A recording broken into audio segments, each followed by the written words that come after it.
In today's class, we will study about the lesson number 9, Force and Laws of Motion, Part 2, Class 9th Science. Today's topics, first one is Newton's first law of motion.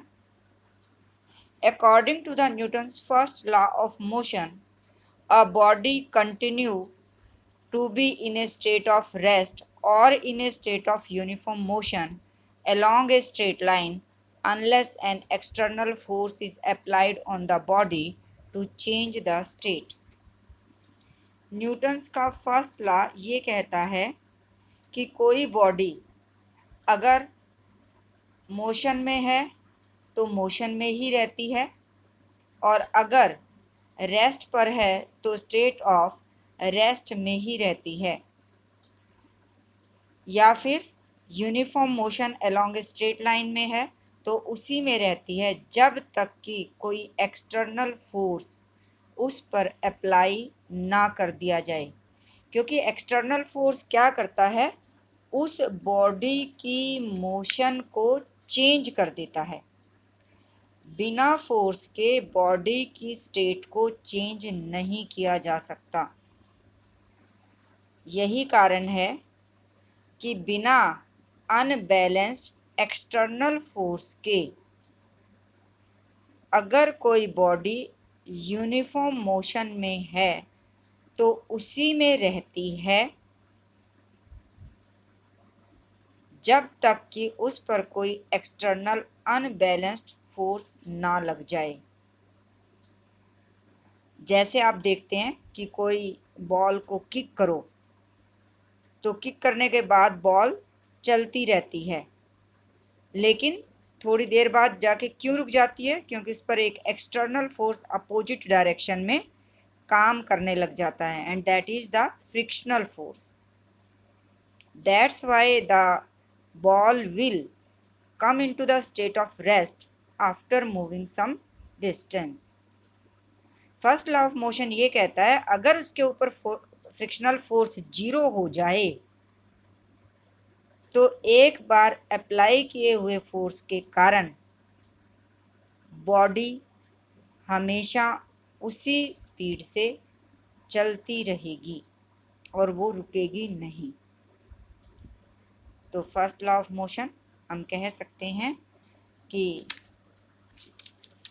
Body की जो भी state होती है, चाहे वो rest हो या uniform motion along a straight line हो, वो कंटिन्यू रहती है जब तक कि उस पर कोई एक्सटर्नल फोर्स उसे रोकने के लिए ना लगाया जाए या उसकी स्पीड को बढ़ाने के लिए या उसकी डायरेक्शन को चेंज करने के लिए ना लगाया जाए। मतलब एक्सटर्नल फोर्स जब तक नहीं लगेगा तब तक बॉडी की स्टेट को चेंज नहीं किया जा सकता। This is the Newton's first law of motion. और आपने देखा भी होगा कि अगर कोई बॉडी रेस्ट पर पड़ी है किसी जगह पर तो वो वहीं पड़ी रहेगी हमेशा के लिए। वो मूव तभी करेगी जब कोई एक्सटर्नल फोर्स लगेगा। External force may be in the form of, वो किसी भी फॉर्म में हो सकता है, भाई अर्थक्वेक ही आ जाए, जोर से विंड ही चलने लगे, हवा जोर से चलने लगे उसे गिरा दे, या अर्थक्वेक के कारण वो गिर जाए या उसे कोई फिर उठा ले। तो Newton's first law of motion state of rest और state of uniform motion along straight line को कंटिन्यू करने की बात को कहता है जब तक एक्सटर्नल फोर्सेस पर ना लगे। नेक्स्ट है इसमें इनर्शिया। जो Newton's first law of motion है इसे हम लॉ ऑफ इनर्शिया भी कहते हैं। क्यों? क्योंकि इनर्शिया क्या होता है, a body on its own, a body on its own cannot change its state of rest or the state of uniform motion along a straight line. This property is called the inertia. इसलिए Newton's first law of motion को हम law of inertia भी कहते हैं। Also the mass of a body is the measure of inertia. The mass of a body को भी हम कह सकते हैं कि वो इनर्शिया ही होता है, क्योंकि larger the mass greater is the inertia. Inertia एक तरह से कहता है जिस बॉडी का जितना मास होगा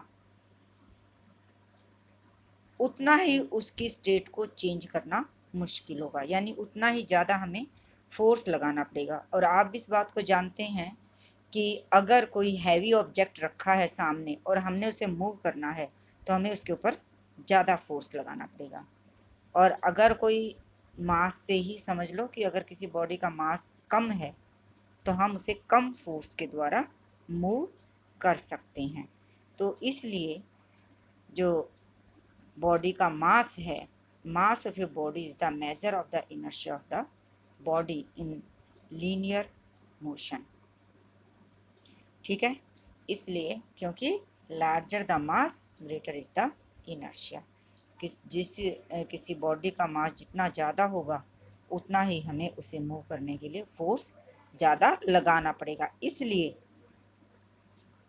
inertia of an object is the measure of the mass of the object।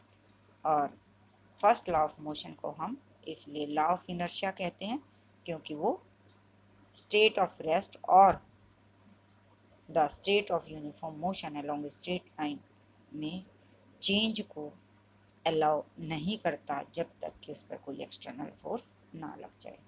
Next है इसमें लीनियर मोमेंटम, जिसको हम स्मॉल p से डिनोट करते हैं। ब्रैकेट में मैंने p दिखाया भी है आपको। लीनियर मोमेंटम क्या होता है? Linear momentum, linear momentum is the product of the mass of the body small m and the velocity of the body v, that is small p is equal to mv। तो linear momentum p is equal to mv। Linear momentum is a vector quantity. Linear momentum एक vector quantity है। क्यों? क्योंकि p किसका product है? मास का और velocity का। And you know very well, और आप अच्छे से जानते हैं कि v एक वेक्टर क्वांटिटी है, क्योंकि v वेलोसिटी है और वेलोसिटी एक वेक्टर क्वांटिटी है। सो linear momentum is the product of a scalar and A vector quantity. So p is the vector quantity and its direction is in the direction of the velocity। Velocity की जो direction होती है linear momentum की भी वही direction होती है।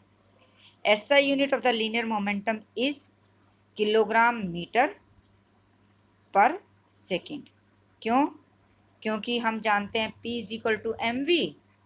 m का जो SI सिस्टम में यूनिट होता है वो किलोग्राम होता है, और वेलोसिटी का जो यूनिट होता है SI सिस्टम में that is the metre per second.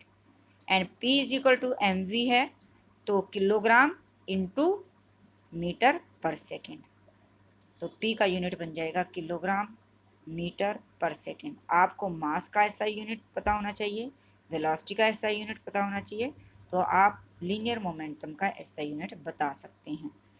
क्योंकि ये दोनों का प्रोडक्ट होता है इसलिए इसका यूनिट भी किलोग्राम मीटर पर सेकेंड है। नेक्स्ट है इसमें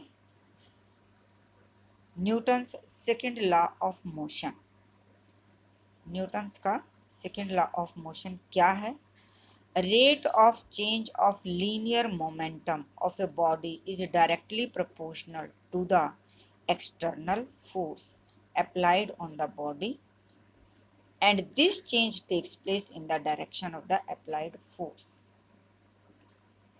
rate of change of momentum का मतलब क्या है? अभी आपने ऊपर लिखा है linear momentum P is equal to mv। Rate of change of linear momentum means P2 minus P1 upon T is the Newton's second law of motion है, जैसा कि आपकी बुक में भी दिखाया गया है। P2 minus P1 upon T, where P2 is the final momentum and P1 is the initial momentum। तो P2 फाइनल मोमेंटम है तो क्या हो जाएगा mv, P1 इनिशियल मोमेंटम है तो क्या हो जाएगा mu। So mv minus mu upon t is equal to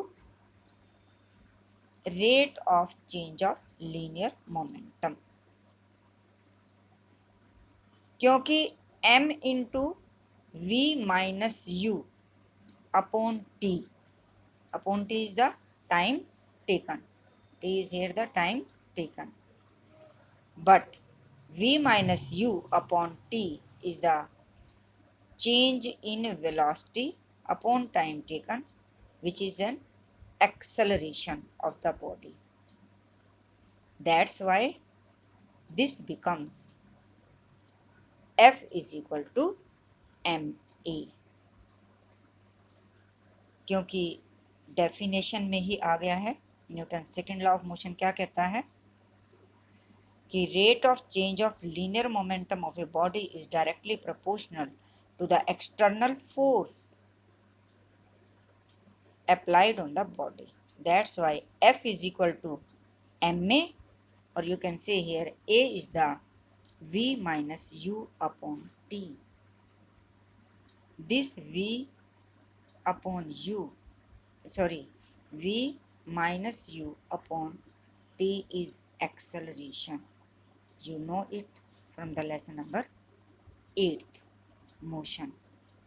That's why F is equal to ma, and this is the Newton's second law of motion. Here again, force is a vector quantity and the SI unit of the force is Newton, or you can say kilogram metre per second square. ये kilogram metre per second square कहाँ से आया? Again वहीं से कि मास का unit kilogram होता है SI सिस्टम में, और एक्सेलरेशन का यूनिट SI सिस्टम में मीटर पर सेकंड स्क्वायर होता है। क्योंकि F जो है वो इन दोनों का मल्टीप्लिकेशन है, तो इसलिए इसका यूनिट क्या बन जाएगा? Kilogram metre per second square. दोनों यूनिट्स को मल्टीप्लाई कर दिया गया है, और हम इसको न्यूटन के नाम पर भी कहते हैं कि फोर्स का जो यूनिट है वो न्यूटन है। यहीं तक करेंगे आज हम।